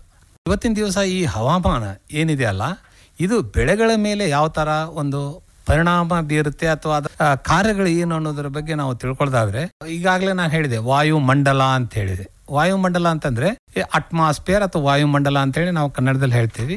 ಇಲ್ಲಿ ಏನು ಅಂತಂದ್ರೆ ಬೆಳೆಗೆ ಬೇಕಾದಂತ ಘಟಕಗಳು ಯಾವುವು ಅನ್ನೋದನ್ನ ನಾವು ನೋಡಿದಾಗ, ಮೊದಲದಾಗಿ ಏನು ಅಂತಂದ್ರೆ ಹವಾಮಾನದಿಂದ ಸಿಗುವಂತ ಬೆಳೆಗೆ ಪೂರಕವಾದಂತ ಪ್ರಪ್ರಥಮವಾದ ಒಂದು ಘಟಕ ಅಂತಂದ್ರೆ ಮಳೆ. ಈ ಮಳೆ ನಮಗೆ ಭೂಮಿ ಮೇಲೆ ಇರುವಂತ ನೀರಿನ ಸಂಗ್ರಹ ಮಾಡ್ಕೊಳ್ಳಿಕ್ಕೆ ಇರ್ಬೋದು, ಅಥವಾ ನಮ್ಮ ಬದುಕಲಿಕ್ಕೆ ಇರ್ಬೋದು, ಬೆಳೆ ಉತ್ಪಾದನೆ ಮಾಡ್ಲಿಕ್ಕೆ ಇರ್ಬೋದು, ಅಂತರ್ಜಲವನ್ನ ವೃದ್ಧಿ ಮಾಡ್ಲಿಕ್ಕೆ ಇರ್ಬೋದು. ಹೀಗಾಗಿ ಮಳೆ ಈ ಹವಾಮಾನದಲ್ಲಿ ಇರುವಂತ ಒಂದು ಪ್ರಮುಖವಾದಂತ ಘಟಕ ಅಂತೇಳಿ ಹೇಳ್ಬೋದು. ಇನ್ನು ಎರಡನೆಯ ಘಟಕ ಯಾವುದು ಅಂತಂದ್ರೆ ಸೂರ್ಯರಶ್ಮಿ. ಸೂರ್ಯರಶ್ಮಿ ಇಲ್ಲ ಅಂತಂದ್ರೆ ನಾವು ಯಾವುದೇ ಬೆಳೆ ಉತ್ಪಾದನೆ ಮಾಡ್ಲಿಕ್ಕೆ ಸಾಧ್ಯತೆ ಇಲ್ಲ. ಹೀಗಾಗಿ ಸೂರ್ಯರಶ್ಮಿ ಕೂಡ ಒಂದು ಪ್ರಮುಖವಾದಂತಹ ಘಟಕ ಅಂತೇಳಿ ಹೇಳ್ಬೋದು. ಇನ್ನು ಮೂರನೇದೇನು ಅಂತಂದ್ರೆ ಉಷ್ಣತೆ. ನಮ್ಗೆ ಬೆಳಕು ಸಾಕಷ್ಟಿದ್ದಾಗ ಉಷ್ಣತೆ ಒಂದು ವಾತಾವರಣದಲ್ಲಿ ಇರ್ಲಿಕ್ಕೆ ಸಹಾಯ ಮಾಡುತ್ತೆ. ಸೂರ್ಯ ಮತ್ತು ಉಷ್ಣತೆ ಎರಡೂ ಈ ಭೂಮಿಯಲ್ಲಿರುವಂತ ನೀರನ್ನ ಆವಿಯಾಗಿ ವಾತಾವರಣಕ್ಕೆ ಸೇರ್ಪಡೆ ಮಾಡುವಂತ ಒಂದು ಕೆಲಸವನ್ನ ಮಾಡ್ತಾವ. ಹೀಗಾಗಿ ವಾತಾವರಣದಲ್ಲಿ ಆರ್ದ್ರತೆ ಅನ್ನೋದು ಬೆಳೆಯ ಬೆಳವಣಿಗೆಗೆ ತುಂಬಾ ಸಹಾಯಕ ಮಾಡುವಂತ ಒಂದು ಅಂಶ ಅಂತೇಳಿ ಹೇಳ್ಬೋದು. ಇದರ ಜೊತೆಗೆ ಗಾಳಿ ಬೆಳೆಯ ಬೆಳವಣಿಗೆಗೆ ತುಂಬಾ ಸಹಕಾರಿಯಾದಂತ ಅಂಶ. ಗಾಳಿಯ ಒತ್ತಡ ಅಂತ ಹೇಳ್ತೀವಿ ನಾವು, ಅದು ಕೂಡ ಏನು ಅಂತಂದ್ರೆ ಇವತ್ತಿನ ದಿವಸ ಬೆಳೆ ಬೆಳವಣಿಗೆಗೆ ಬೇಕಾದಂತ ಪ್ರಮುಖವಾದಂತ ಅಂಶ ಅಂತೇಳಿ ಹೇಳ್ಬೋದು. ಇನ್ನು ನಾವು ಒಂದೊಂದು ಘಟಕಗಳನ್ನ ವಿಶ್ಲೇಷಣೆ ಮಾಡಿದಾಗ, ಈಗ ಬೆಳಕು ಬೆಳೆಗೆ ಯಾಕೆ ಬೇಕು ಅಲ್ವಾ, ಅದನ್ನ ನಾವು ವಿಚಾರ ಮಾಡಿದಾಗ ಈ ಯಾವುದೇ ಒಂದು ಬೆಳೆ ಅದು ತನ್ನ ಬೆಳವಣಿಗೆ ಮಾಡ್ಕೊಳ್ಳಿಕ್ಕೆ ಆಹಾರ ಉತ್ಪಾದನೆಯನ್ನ ಮಾಡ್ಕೋಬೇಕಾಗುತ್ತೆ. ಈ ಆಹಾರ ಉತ್ಪಾದನೆ ಮಾಡ್ಕೋಬೇಕು ಅಂತಂದ್ರೆ ಬೆಳಕು ಬಹಳ ಮುಖ್ಯವಾದಂತ ಒಂದು ಹವಾಮಾನದ ಘಟಕ ಅಂತ ಹೇಳಿ ಹೇಳ್ಬಹುದು. ನಾವು ಈ ಬೆಳಕನ್ನ ತೆಗೆದುಕೊಂಡ್ರೆ ವೈಜ್ಞಾನಿಕವಾಗಿ ಅಧ್ಯಯನ ಮಾಡೋದು ಹೇಗೆ, ಅದು ಎಷ್ಟು ತೀವ್ರತೆಯಿಂದ ಬೆಳಕು ಬೆಳೆಗೆ ಸಿಗ್ತಾ ಇದೆ, ಆಮೇಲೆ ಎಷ್ಟು ಕಾಲದವರೆಗೆ ಈ ಬೆಳಕು ಒಂದು ದಿನದಲ್ಲಿ ಸಾಮಾನ್ಯವಾಗಿ 12 ಗಂಟೆ ಬೆಳಕು 12 ಗಂಟೆ ರಾತ್ರಿ ಅಂತೇಳಿ ನಾವು ಸಾಮಾನ್ಯವಾಗಿ ಹೇಳ್ತೇವೆ. ಆದ್ರೆ ಚಳಿಗಾಲದ ಅವಧಿಯಲ್ಲಿ ಬೆಳಕಿನ ಅವಧಿ ಕಡಿಮೆ ಆಗುತ್ತೆ. ಅದೇ ತರ ನಾವು ಜೂನ್ ಜುಲೈ ಹಿಂಗ್ ಮುಂದೆ ಹೋದ್ರೆ ಬೆಳಕಿನ ಅವಧಿ ಜಾಸ್ತಿ ಇರುತ್ತೆ. ಹೀಗಾಗಿ ಕೆಲವೊಂದು ಬೆಳೆಗಳು ಏನಂತಂದ್ರೆ ಕಡಿಮೆ ಅವಧಿಯ ಬೆಳಕನ್ನು ಬೇಡ್ತಾವು, ಕೆಲವೊಂದು ಬೆಳೆಗಳು ಹೆಚ್ಚು ಅವಧಿಯ ಬೆಳಕನ್ನ ಬೇಡುವಂತ ಬೆಳೆಗಳು ಕೂಡ ಇದೆ ಇವರು. ಸೊ ಹೀಗಾಗಿ ಇನ್ನೊಂದು ಏನು ಪ್ರಮುಖವಾದಂತ ಬೆಳಕಿಗೆ ಬಂದ್ರೆ ಕ್ವಾಲಿಟಿ ಅಂತ ಹೇಳ್ತೀವಿ. ಅಂದ್ರೆ ಯಾವ ಬಣ್ಣಗಳಲ್ಲಿ ನಮ್ಗೆ ಬೆಳಕು, ಸಾಮಾನ್ಯವಾಗಿ 7 ಬಣ್ಣಗಳು ಅಂತ ಹೇಳಿ ಹೇಳ್ತೀವಿ. ಕಾಮನಬಿಲ್ ನೋಡಿದಾಗ ನಿಮ್ಗೆಲ್ಲ ಗೊತ್ತಿದೆ 7 ಬಣ್ಣಗಳಿಂದ ನಮ್ಗೆ ಏನು ಅಂತಾರೆ ಬೆಳಕು ಸಿಗ್ತಾ ಇದೆ. ಅದರಲ್ಲಿ ಏನು ಅಂತಂದ್ರೆ ಯಾವ ಬಣ್ಣ ನಮ್ಗೆ ಆಹಾರ ಉತ್ಪಾದನೆಯಲ್ಲಿ ಜಾಸ್ತಿ ಸಹಾಯ ಮಾಡುತ್ತೆ ಅನ್ನೋದನ್ನ ವೈಜ್ಞಾನಿಕವಾಗಿ ವಿಶ್ಲೇಷಣೆ ಮಾಡಿದಾಗ 7 ಬಣ್ಣಗಳಲ್ಲಿ ಕೆಂಪು ಬಣ್ಣ ಏನಿದೆ ಅಲ್ಲ, ಇದು ಏನು ಅಂತಂದ್ರೆ ಬೆಳೆ ಉತ್ಪಾದನೆಗೆ ತುಂಬಾ ಸಹಕಾರಿಯಾದಂತ ಒಂದು ಅಂಶ ಅಂತೇಳಿ ಹೇಳ್ಬೋದು. ಇದಿಷ್ಟು ಏನು ಅಂತಂದ್ರೆ ಬೆಳೆಗಳ ಮೇಲೆ ಆಗುವಂತ ಒಂದು ಪರಿಣಾಮವನ್ನ ತಿಳ್ಕೊಂಡಾಗಾಯ್ತು. ಇನ್ನು ಉಷ್ಣತೆಗೆ ಬಂದ್ರೆ, ಉಷ್ಣತೆ ಅಂತಂದ್ರೆ ಬೆಳೆಗಳಿಗೆ ಅವಶ್ಯಕವಾದಂತ ಒಂದು ಹವಾಮಾನದ ಘಟಕ ಅಂತ ಹೇಳ್ಬೋದು. ಈ ಉಷ್ಣತೆಯಲ್ಲಿ ನಾವು ಸಾಮಾನ್ಯವಾಗಿ 3 ಪ್ರಕಾರದ ಉಷ್ಣತೆಗಳನ್ನ ಬೆಳೆಗೆ ನಾವು ಹೇಳ್ತೇವೆ. ಕನಿಷ್ಠ ಉಷ್ಣತೆ, ಗರಿಷ್ಠ ಉಷ್ಣತೆ ಮತ್ತು ಸಾಮಾನ್ಯ ಮಟ್ಟಕ್ಕೆ ಇರುವಂತ ಉಷ್ಣತೆ ಅಂತ ಹೇಳಿ ಹೇಳ್ತೇವೆ. ಈಗ ತಮ್ಗೆಲ್ಲ ಗೊತ್ತಿದೆ, ಕೆಲವೊಂದು ಬೆಳೆಗಳನ್ನ ನಾವು ಬೇಸಿಗೆಯಲ್ಲಿ ಬೆಳಿತೀವಿ, ಕೆಲವೊಂದು ಬೆಳೆಗಳನ್ನ ನಾವು ಚಳಿಗಾಲದಲ್ಲಿ ಬೆಳಿತೀವಿ, ಕೆಲವೊಂದು ಬೆಳೆಗಳನ್ನ ನಾವು ಮಳೆಗಾಲದಲ್ಲಿ ಬೆಳಿತೀವಿ. ಈ ತರ ವಿಧವಾದ ಬೆಳೆಗಳನ್ನ ನಾವು ವಿಧ ಕಾಲದಲ್ಲಿ ಯಾಕೆ ಬೆಳೀತಾ ಇದ್ದೀವಿ ಅಂತಂದ್ರೆ ಅವುಗಳಿಗೆ ಬೇಕಾದಂತ ಉಷ್ಣತೆ ಏನಿದೆ ಅಲ್ಲ, ಅದು ಬಹಳ ಪ್ರಮುಖವಾದಂತ ಕಾರ್ಯವನ್ನ ನಡೆಸುತ್ತೆ. ಈಗ ಚಳಿಗಾಲದ ಬೆಳೆಯನ್ನು ತೆಗೆದು ನಾವು ಬೇಸಿಗೆಯಲ್ಲಾಗ್ಲಿ ಅಥವಾ ಮಳೆಗಾಲದಲ್ಲಿ ಹಾಕಿದ್ರೆ ಅವು ಕಾಳು ಕಟ್ಟುವುದಾಗ್ಲಿ ಅದು ಉತ್ಪಾದನೆ ಮಾಡುವ ಸಾಮರ್ಥ್ಯವನ್ನ ಕಳ್ಕೊಳ್ತಾವು. ಸಾಮಾನ್ಯವಾಗಿ ನಾವು ಬೇಸಿಗೆ ಬೆಳೆ ಆಗ್ಲಿ ಚಳಿಗಾಲದ ಬೆಳೆ ಆಗ್ಲಿ ಎಷ್ಟು ಉಷ್ಣತೆ ಬೇಕು ಅಂತೇಳಿ ವೈಜ್ಞಾನಿಕವಾಗಿ ನಾವು ಅಧ್ಯಯನ ಮಾಡಿದಾಗ 20 ರಿಂದ 30 ಡಿಗ್ರಿಯಷ್ಟು ಉಷ್ಣತೆ ಆ ಒಂದು ಬೆಳೆಗಳಿಗೆ ಬೇಕಾಗುತ್ತೆ. ಇನ್ನು ಚಳಿಗಾಲದ ಬೆಳೆ ಆಲೂಗಡ್ಡೆ ಇದೆ, ಗೋಧಿ ಇದೆ, ಬಟಾಣಿ ಇದೆ, ಇಂತಹ ಬೆಳೆಗಳನ್ನು ನಾವು ಮಾಡಬೇಕಾದ್ರೆ ಕನಿಷ್ಠ ಉಷ್ಣತೆ ಅಂದ್ರೆ ಅದಕ್ಕೆ ಬೇಕಾದಂತ ಉಷ್ಣತೆ ಎಷ್ಟು ಅಂತ ಹೇಳಿ ನಾವು ಅಧ್ಯಯನ ಮಾಡಿದಾಗ 15 ರಿಂದ 20 ಡಿಗ್ರಿಯಷ್ಟು ಉಷ್ಣತೆ ಅಂತಹ ಬೆಳೆಗಳಿಗೆ ಬೇಕಾಗುತ್ತೆ. ಹೀಗಾಗಿ ಈ ಉಷ್ಣತೆ ಅನ್ನೋದು ಏನಿದೆ ಅಲ್ಲ, ಈ ಬೆಳೆಯ ಬೆಳವಣಿಗೆಗೆ ತುಂಬಾ ಸಹಕಾರಿಯಾದಂತ ಒಂದು ಹವಾಮಾನದ ಘಟಕ ಅಂತ ಹೇಳಿ ಹೇಳ್ಬಹುದು. ಈ ಸಸ್ಯದಲ್ಲಿರುವಂತಹ ಎಲ್ಲಾ ಒಂದು ಕ್ರಿಯೆಗಳು, ಈಗ ನಾವು ಊಟ ಮಾಡಿದ ತಕ್ಷಣ ಜೀರ್ಣ ಆಗ್ಬೇಕು, ದೇಹಕ್ಕೆಲ್ಲ ಸರಬರಾಜು ಆಗ್ಬೇಕು ಅಂದಾಗ ನಾವೆಲ್ಲ ಚಟುವಟಿಕೆ ಮಾಡ್ಲಿಕ್ಕೆ ಸಾಧ್ಯತೆ ಇದೆ. ಅದೇ ತರನಾಗಿ ಸಸ್ಯಗಳಲ್ಲೂ ಕೂಡ ಏನು ಅಂತಂದ್ರೆ ಈ ಒಂದು ಸೂರ್ಯರಶ್ಮಿಯಿಂದ ತಯಾರಾದಂತ ಆಹಾರ ಎಲ್ಲಾ ಭಾಗಗಳಿಗೆ ಹಂಚಿಕೆ ಆಗ್ಬೇಕು, ಕಾಳುಗಳಿಗೆ ಹೋಗ್ಬೇಕು, ಆವಾಗ ನಾವು ಬೆಳೆ ಇಳುವರಿನ ನಿರೀಕ್ಷೆ ಮಾಡ್ಲಿಕ್ಕೆ ಸಾಧ್ಯತೆ ಇದೆ. ಈ ಒಂದು ನಿಟ್ಟಿನಲ್ಲಿ ನಾವು ನೋಡೋದಾದ್ರೆ ಉಷ್ಣತೆ, ಬೆಳೆಗೆ ಬೇಕಾದಂತ ಉಷ್ಣತೆ ಏನಲ್ಲ, ಆ ಒಂದು ಉಷ್ಣತೆ ಅದಕ್ಕೆ ಬೇಕಾದಷ್ಟು ಇದ್ರೆ ಒಂದು ಒಳ್ಳೆಯ ಇಳುವರಿಯನ್ನ ತೆಗಿಲಿಕ್ಕೆ ಸಾಧ್ಯತೆ ಇದೆ. ವೈಜ್ಞಾನಿಕವಾಗಿ ನಾವು ನೋಡೋದಾದ್ರೆ ಸಾಮಾನ್ಯ ಉಷ್ಣತೆ ಏನಂತ ಹೇಳ್ತೇವಲ್ಲ, ಆ ಒಂದು ಉಷ್ಣತೆ ಏನಂತಂದ್ರೆ ಬೆಳೆಗೆ ತುಂಬಾ ಸಹಕಾರಿಯಾಗಿದ್ದು ಅನ್ನುವಂತ ಒಂದು ವೈಜ್ಞಾನಿಕ ಮಾಹಿತಿಯನ್ನ ನಾವು ಪಡ್ಕೊಂಡಿದ್ದೀವಿ. ಉಷ್ಣತೆಯ ಮೇಲೆ ನಾವು ಬೆಳೆಗಳ ಒಂದು ನಿರ್ಧಾರವನ್ನ ಮಾಡುವಂತ ಅಂಶ. ಇನ್ನೊಂದು ಪ್ರಮುಖವಾದಂತ ಅಂಶ ಅಂತಂದ್ರೆ ವಾತಾವರಣದಲ್ಲಿರುವಂತ ಆರ್ದ್ರತೆ ಅಂತ ಹೇಳ್ತೀವಿ. ಆರ್ದ್ರತೆ ಅಂದ್ರೆ ತೇವಾಂಶ. ಹೆಚ್ಚು ಆರ್ದ್ರತೆ ಅಥವಾ ಹೆಚ್ಚು ತೇವಾಂಶ ಇದ್ದಾಗ ಬೆಳೆಗಳು ರೋಗಗಳಿಗೆ ತುತ್ತಾಗುವಂತದ್ದನ್ನ ನಾವು ನೋಡ್ತಾ ಇದ್ದೀವಿ. ಈಗ ಆಲೂಗಡ್ಡೆ ಸಾಮಾನ್ಯವಾಗಿ ಅಂಗಮಾರಿ ರೋಗ ಯಾಕೆ ಬರುತ್ತೆ ಅಂತಂದ್ರೆ ಸತತವಾಗಿ ಮಳೆ ಬೀಳುವಂತ ದಿನಗಳಿರಬಹುದು, ಆಮೇಲೆ ಮಳೆ ಬಂದು ಬಿಸಿಲು ಬರುವಂತ ದಿನಗಳಿರಬಹುದು. ಇಂಥ ಒಂದು ವಾತಾವರಣದಲ್ಲಿ ಸಾಮಾನ್ಯವಾಗಿ ಏನಾಗುತ್ತೆ ಅಂತಂದ್ರೆ ಸೂಕ್ಷ್ಮಾಣು ಜೀವಿಗಳು, ಅದರಲ್ಲೂ ಕೂಡ ಫಂಗಸ್ ಅಂತ ಹೇಳ್ತೀವಿ, ಇಂಥ ಒಂದು ಸೂಕ್ಷ್ಮಾಣು ಜೀವಿಗಳು ಅವುಗಳ ಚಟುವಟಿಕೆ ಜಾಸ್ತಿ ಆಗ್ಲಿಕ್ಕೆ ಈ ಅಂಶಗಳು ಸಹಕಾರಿಯಾಗುತ್ತೆ. ಹೀಗಾಗಿ ವಾತಾವರಣದಲ್ಲಿರುವಂತಹ ಆರ್ದ್ರತೆಯ ಪ್ರಮಾಣವೂ ಕೂಡ ಒಂದು ಬೆಳೆಯ ಬೆಳವಣಿಗೆ ನಿರ್ಧಾರ ಮಾಡುವಂತಹದ್ದಂತ ಹೇಳ್ಬಹುದು. ಅಂದ್ರೆ ನಮಗೆ ವಾತಾವರಣದಲ್ಲಿ ಎಷ್ಟು ಆರ್ದ್ರತೆ ಇದ್ರೆ ನಾವು ಚೆನ್ನಾಗಿ ಬೆಳಿಬಹುದು ಅನ್ನುವಂಥದ್ದನ್ನು ನಾವು ವಿಶ್ಲೇಷಣೆ ಮಾಡಿದಾಗ ಸುಮಾರು 50 ರಿಂದ 60% ಆರ್ದ್ರತೆ ಒಂದು ಒಳ್ಳೆಯ ಬೆಳೆ ಮಾಡಲಿಕ್ಕೆ ಅವಕಾಶ ಇದೆ. ಇನ್ನು ಕೆಲವೊಂದು ಬೆಳೆಗಳು ಹೆಚ್ಚು ಉಷ್ಣತೆಯನ್ನು ತೆಗೆದುಕೊಂಡು ಹೆಚ್ಚು ಆರ್ದ್ರತೆ ಇಷ್ಟಪಡುವಂತ ಕೆಲವೊಂದು ಬೆಳೆಗಳು ಕೂಡ ಇದೆ. ಹೀಗಾಗಿ ಈ ಆರ್ದ್ರತೆನೂ ಕೂಡ ಏನು ಅಂತಂದ್ರೆ ಬೆಳೆಗೆ ಸಹಕಾರಿಯಾದಂತ ಒಂದು ಹವಾಮಾನದ ಘಟಕ ಅಂತ ಹೇಳಿ ಹೇಳ್ಬಹುದು. ಇನ್ನೊಂದು ಪ್ರಮುಖವಾದಂತಹ ಹವಾಮಾನದ ಘಟಕ ಅಂತಂದ್ರೆ ಗಾಳಿ. ಗಾಳಿಯಲ್ಲಿ ಸಾಕಷ್ಟು ಅನಿಲಗಳಿದೆ. ಅದರಲ್ಲಿ 78% ಸಾರಜನಕ ಇದೆ, 21% ಆಮ್ಲಜನಕ ಇದೆ, ಅದರ ಜೊತೆಗೆ ಇಂಗಾಲದ ಡೈಆಕ್ಸೈಡ್ ಇದೆ, ಆರ್ಗಾನ್ ಇದೆ, ಜಿನಾನ್ ಇದೆ. ಈ ತರ ಅನೇಕ ಅನಿಲಗಳನ್ನ ಹೊಂದಿದಂತ ಗಾಳಿ ಇದು ಕೂಡ ಸಸ್ಯದ ಬೆಳವಣಿಗೆಗೆ ತುಂಬಾ ಸಹಕಾರಿಯಾಗುವಂತ ಒಂದು ಹವಾಮಾನದ ಘಟಕ ಅಂತ ಹೇಳಿ ಹೇಳ್ಬಹುದು. ಅತಿ ಗಾಳಿ ಬಿಟ್ಟರು ಕೂಡ ಬೆಳೆಗಳಿಗೆ ತೊಂದರೆ, ಅತಿ ಕಡಿಮೆ ಗಾಳಿ ಬಿಟ್ಟರು ಅಷ್ಟೊಂದು ಚೆನ್ನಾಗಿ ಬರೋದಿಲ್ಲ. ಎಷ್ಟು ಬೇಕು ಒಟ್ಟಾರೆ ಅಂತಂದ್ರೆ ನಾವು 2-4 ಕಿಲೋಮೀಟರ್ ವೇಗದಲ್ಲಿ ಬೀಸುವಂತ ಗಾಳಿ ಬೆಳವಣಿಗೆಗೆ ತುಂಬಾ ಅನುಕೂಲ ಅನ್ನುವಂತ ಒಂದು ವೈಜ್ಞಾನಿಕ ಮಾಹಿತಿಯನ್ನು ನಾವು ಕಂಡುಕೊಂಡಿದ್ದೀವಿ. ಹೀಗಾಗಿ ಈ ಗಾಳಿಯಿಂದ ಏನಾಗುತ್ತೆ, ಪರಾಗಸ್ಪರ್ಶ ಕ್ರಿಯೆ ಇರಬಹುದು, ಆಮೇಲೆ ಮೋಡಗಳನ್ನ ಒಂದು ಪ್ರದೇಶದಿಂದ ಇನ್ನೊಂದು ಪ್ರದೇಶಕ್ಕೆ ಸಾಗಿಸ್ಲಿಕ್ಕೆ ಇರಬಹುದು. ಈ ತರ ಒಂದು ಗಾಳಿಯು ಕೂಡ ಸಸ್ಯದ ಬೆಳವಣಿಗೆಯಲ್ಲಿ ತುಂಬಾ ಅನುಕೂಲ ಮಾಡುವಂತ ಒಂದು ಹವಾಮಾನದ ಘಟಕ ಅಂತ ಹೇಳಿ ಹೇಳ್ಬಹುದು. ಇನ್ನು ಏನು ಅಂದ್ರೆ ಗಾಳಿಯ ಒತ್ತಡ ಅಂತ ಹೇಳಿದ್ವಿ. ಈ ಗಾಳಿಯ ಒತ್ತಡ ಇದ್ದಾಗ ಮಾತ್ರ ಗಾಳಿಯ ಚಲನೆ ಸಾಧ್ಯ. ಅದೇ ತರನಾಗಿ ನಮ್ಗೆ ಏನು ಅಂತಂದ್ರೆ ಈ ಮಳೆಯ ಮೋಡಗಳು ಬರಬೇಕು ಅಂತಂದ್ರೆ ಒಂದು ಒತ್ತಡ ಪ್ರದೇಶ ನಿರ್ಮಾಣ ಆಗ್ಲೇಬೇಕು. ಇಲ್ಲ ಅಂತಂದ್ರೆ ನಾವು ಮಳೆಯನ್ನು ಪಡ್ಲಿಕ್ಕೆ ಸಾಧ್ಯತೆ ಇಲ್ಲ. ಹೀಗಾಗಿ ಒತ್ತಡವು ಕೂಡ ಏನು ಅಂತಂದ್ರೆ ಬೇರೆ ಹವಾಮಾನ ಘಟಕಗಳ ಮೇಲೆ ಪರಿಣಾಮ ಬೀರೋದ್ರಿಂದ ಅದು ಕೂಡ ನಮ್ಮ ಒಂದು ಬೆಳೆ ಬೆಳವಣಿಗೆಗೆ ಸಹಕಾರಿಯಾಗಿದೆ. ಹೀಗಾಗಿ ಈ ಹವಾಮಾನದ ಘಟಕಗಳನ್ನು ನಾನು ವಿಶ್ಲೇಷಣೆ ಮಾಡಿದಾಗ ಈ ಒಂದು ಬೆಳೆ ಬೆಳವಣಿಗೆ ಮಾಡಲಿಕ್ಕೆ ಸೂರ್ಯರಶ್ಮಿ ಇರಬಹುದು, ಮಳೆ ಇರಬಹುದು, ಉಷ್ಣತೆ ಇರಬಹುದು, ಆರ್ದ್ರತೆ ಇರಬಹುದು, ಈ ಎಲ್ಲಾ ಘಟಕಗಳು ಆ ಬೆಳೆಗೆ ಬೇಕಾದಂತ ಅನುಕೂಲ ಇರುವಂತ ವಾತಾವರಣದಲ್ಲಿ ಇದ್ರೆ ಒಂದು ಒಳ್ಳೆಯ ಬೆಳೆಯನ್ನು ತೆಗಿಲಿಕ್ಕೆ ಸಾಧ್ಯತೆ ಇದೆ. ಸೊ ಇದಿಷ್ಟು ಏನು ಅಂತಂದ್ರೆ ಹವಾಮಾನ ಅಂದ್ರೇನು ಮತ್ತು ಹವಾಮಾನದಲ್ಲಿರುವಂತಹ ಘಟಕಗಳು ಯಾವುದು, ಅವು ಬೆಳೆಗಳ ಮೇಲೆ ಮಾಡುವಂತ ಪರಿಣಾಮಗಳು ಯಾವುವು ಅನ್ನೋದನ್ನ ಸೂಕ್ಷ್ಮವಾಗಿ ಹೇಳಿದ್ದೇನೆ. ಇಷ್ಟು ಹೇಳಲಿಕ್ಕೆ ನನಗೆ ಅವಕಾಶ ಮಾಡಿಕೊಟ್ಟಂತ ಆಕಾಶವಾಣಿಯ ಎಲ್ಲಾ ಸಿಬ್ಬಂದಿಗೂ ಹಾಗೂ ರೈತ ಬಾಂಧವರಿಗೂ ವಂದಿಸಿ ನನ್ನ 2 ಮಾತುಗಳನ್ನು ಮುಗಿಸ್ತೇನೆ. ನಮಸ್ಕಾರ. ಹವಾಮಾನ ಅನ್ನುವಂಥದ್ದು ಬಹಳ ಮುಖ್ಯ. ಹವಾಮಾನ ಇಲ್ಲ ಅಂತ ಹೇಳಿದರೆ ಕೃಷಿ ಮಾಡಲಿಕ್ಕಾಗಲ್ಲ, ಬಹಳ ಮುಖ್ಯವಾಗಿ ನಾವು ಬದುಕಲಿಕ್ಕೂ ಕೂಡ ಸಾಧ್ಯ ಆಗೋದಿಲ್ಲ. ಈ ನಿಟ್ಟಿನಲ್ಲಿ ಹವಾಮಾನ ಅಂತ ಅಂದರೆ ಏನು, ಅದು ಹೇಗೆ ಇರಬೇಕು, ಹೇಗೆ ಇದ್ದಾಗ ಅದು ಕೃಷಿಗೆ ಪೂರಕವಾಗಿ ಇರುತ್ತೆ, ಹೇಗೆ ಇಲ್ಲದೇ ಇದ್ದಾಗ ಏನೆಲ್ಲ ಅನಾನುಕೂಲಗಳು ಆಗುತ್ತೆ ಅನ್ನುವಂಥ ವಿಚಾರಗಳನ್ನು ಇದುವರೆಗೆ ನಮಗೆ ಎಸ್ ಟಿ ಭೈರಪ್ಪನವರು ತಿಳಿಸ್ಕೊಟ್ರು. ಬಹಳ ಸರಳವಾಗಿ ನಮ್ಮ ಕೃಷಿಕರಿಗೆ ಅರ್ಥ ಆಗುವ ರೀತಿಯಲ್ಲಿ ಅವರು ತಿಳಿಸ್ಕೊಟ್ಟಿದ್ದಾರೆ. ಹಾಗಾಗಿ ಅವರಿಗೆ ಮತ್ತೊಂದು ಚಪ್ಪಾಳೆಯನ್ನು ಹೊಡೆಯುವ ಮೂಲಕ ನಾವು ಅವರಿಗೆ ಇದು ಮಾಡೋಣ.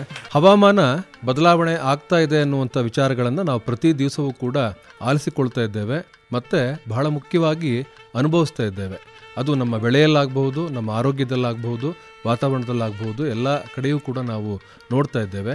ಇದು ನೇರವಾಗಿ ಕೃಷಿಕನ ಮೇಲೆ ಹೇಗೆ ಪರಿಣಾಮವನ್ನು ಉಂಟು ಮಾಡ್ತಾ ಇದೆ, ಈ ಹವಾಮಾನ ಬದಲಾವಣೆ ಅನ್ನುವಂಥದ್ದು ಹೇಗೆ ಕೃಷಿಕನ ಮೇಲೆ ಪರಿಣಾಮವನ್ನು ಉಂಟು ಮಾಡ್ತಾ ಇದೆ, ಯಾವೆಲ್ಲ ರೀತಿಯ ದುಷ್ಪರಿಣಾಮಗಳನ್ನು ಉಂಟು ಮಾಡ್ತಾ ಇದೆ ಅನ್ನುವಂಥ ವಿಚಾರಗಳನ್ನು ತಿಳಿಸ್ಲಿಕ್ಕಾಗಿ ಈಗ ನಿಮ್ಮ ಮುಂದೆ ಬರ್ತಾ ಇದ್ದಾರೆ ಪ್ರಗತಿಪರ ಬೆಳೆಗಾರರಾದಂತಹ ಕುಣಿಗಾನಹಳ್ಳಿಯ ಧರ್ಮರಾಜ್ ಅವರು ಬಹಳ ಒಳ್ಳೆಯ ಬೆಳೆಗಾರರು. ಬೆಳೆಗಳಿಗೆ ಸಂಬಂಧಪಟ್ಟ ಹಾಗೆ ಸಾಕಷ್ಟು ಪ್ರಯೋಗಗಳನ್ನು ಮಾಡಿದಂಥವರು. ಪ್ರಯೋಗಗಳನ್ನು ಮಾಡಿ ಅವರಷ್ಟೇ ಅದರ ಫಲವನ್ನು ಉಣ್ತಾ ಇಲ್ಲ, ಅದನ್ನು ಇಡೀ ಪಶ್ಚಿಮ ಘಟ್ಟದಲ್ಲಿ ಇರ್ತಕ್ಕಂಥ ರೈತರು ಏನಿದ್ದಾರೋ ಅವರೆಲ್ಲರಿಗೂ ಕೂಡ ಅದರ ಒಂದು ಫಲವನ್ನು ಉಣಿಸ್ತಾ ಇದ್ದಾರೆ. ನಾವು ಹೇಗೆ ಬೆಳೆಯನ್ನು ಮಾಡಬೇಕು, ಹೇಗೆ ಮಾಡಿದರೆ ಏನಾಗುತ್ತೆ, ಬಹಳ ಮುಖ್ಯವಾಗಿ ನಮಗೆ ಬೇಕಾಗಿರ್ತಕ್ಕಂಥದ್ದು ಇಳುವರಿ. ಈ ಇಳುವರಿಯನ್ನು ಹೆಚ್ಚಳವನ್ನು ಮಾಡುವಂಥದ್ದು ಹೇಗೆ, ಅದು ಕೂಡ ನಿಸರ್ಗಕ್ಕೆ ನಾವು ಯಾವುದೇ ರೀತಿಯ ತೊಂದರೆಯನ್ನು ಮಾಡದೆ ಹೇಗೆ ಮಾಡಬಹುದು ಅನ್ನುವಂಥ ಪ್ರಯೋಗಗಳನ್ನು ಅವರು ಪ್ರತಿನಿತ್ಯವೂ ಕೂಡ ಮಾಡ್ತಾ ಇದ್ದಾರೆ. ಪ್ರಯೋಗಗಳನ್ನು ಎಲ್ಲರೊಂದಿಗೂ ಕೂಡ ಹಂಚಿಕೊಳ್ತಾ ಇದ್ದಾರೆ.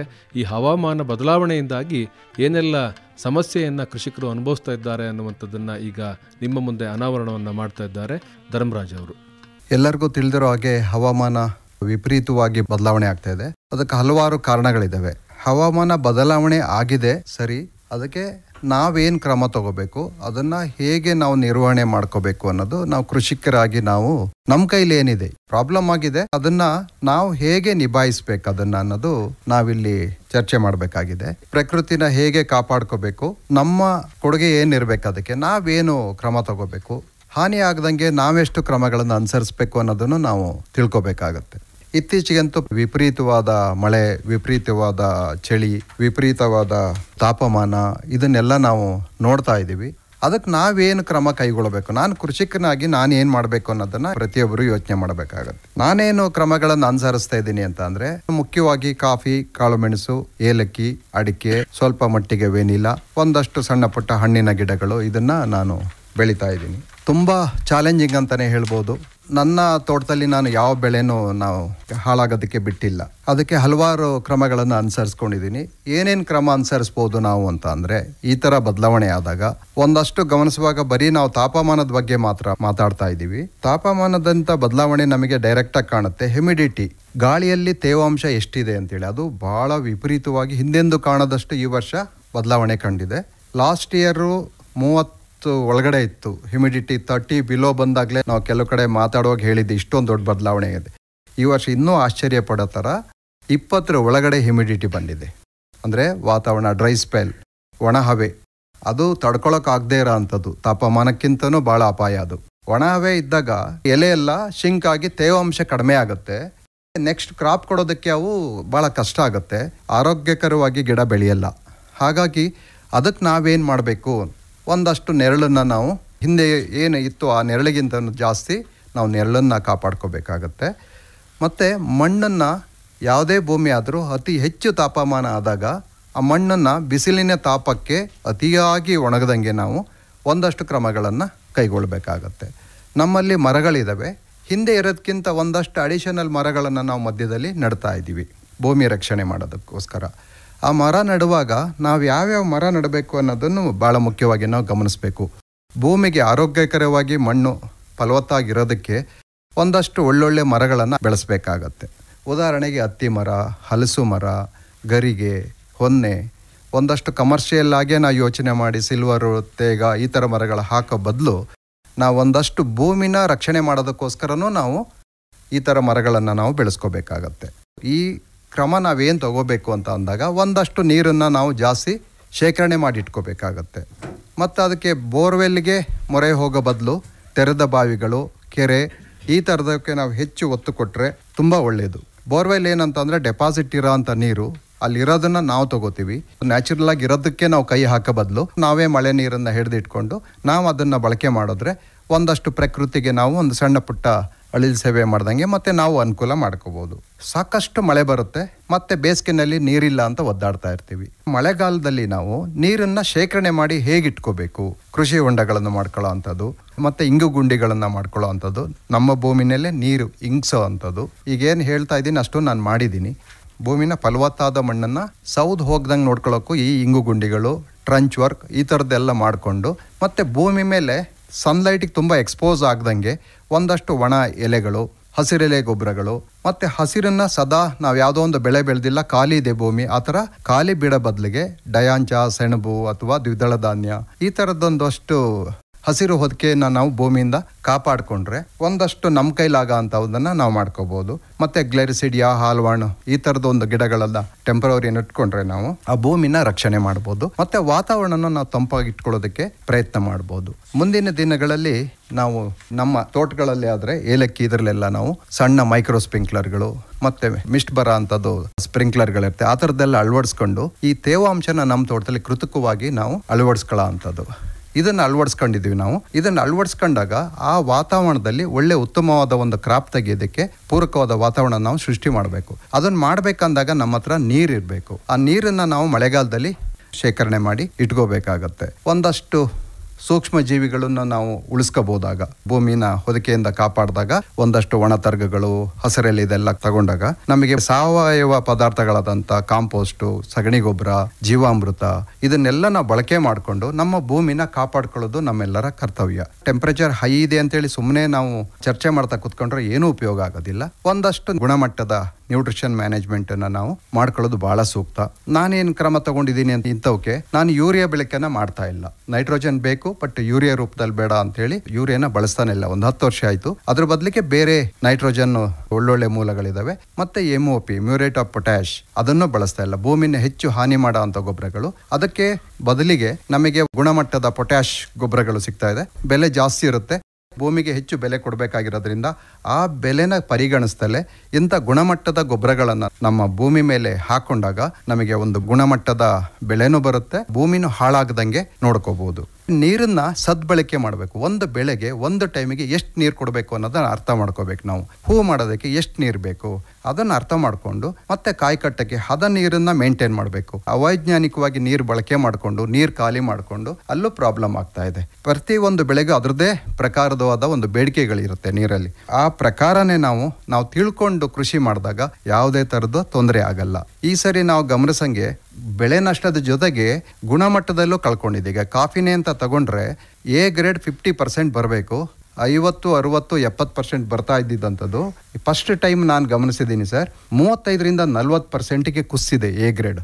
ಅಂದರೆ ಅತಿ ಹೆಚ್ಚು ಮಳೆ ಆಗಿ ತೇವಾಂಶ ಭೂಮಿ ಮೇಲೆ ತಿಂಗಳಗಟ್ಟಲೆ ಇದ್ದಿದ್ರಿಂದ ನಮ್ಮಲ್ಲಿ ಆಗ ಆ ಥರದ್ದು ಕಂಡು ಬಂದಿದೆ.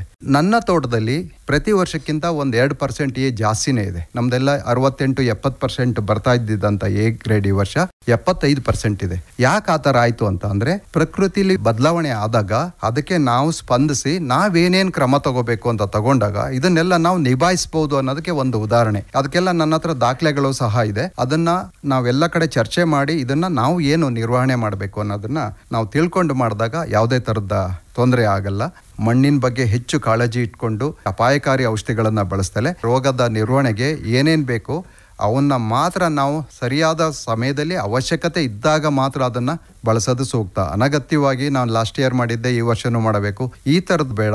ಗುಣಮಟ್ಟದ ಔಷಧಿಗಳು, ತಳಿ ಆಯ್ಕೆ ಮತ್ತು ಮಣ್ಣನ್ನು ನಾವು ಹೇಗೆ ಇಟ್ಕೋಬೇಕು ಇದನ್ನೆಲ್ಲ ಸಂಪೂರ್ಣವಾಗಿ ನಾವು ಅರ್ಥ ಮಾಡ್ಕೊಂಡು ಮಾಡಿದಾಗ ಯಾವುದೇ ಥರದ ತೊಂದರೆ ಆಗಲ್ಲ. ಈ ಹವಾಮಾನ ಪ್ರತಿ ದಿವಸ ಚೇಂಜಸ್ ಆಗ್ತಾನೇ ಇದೆ.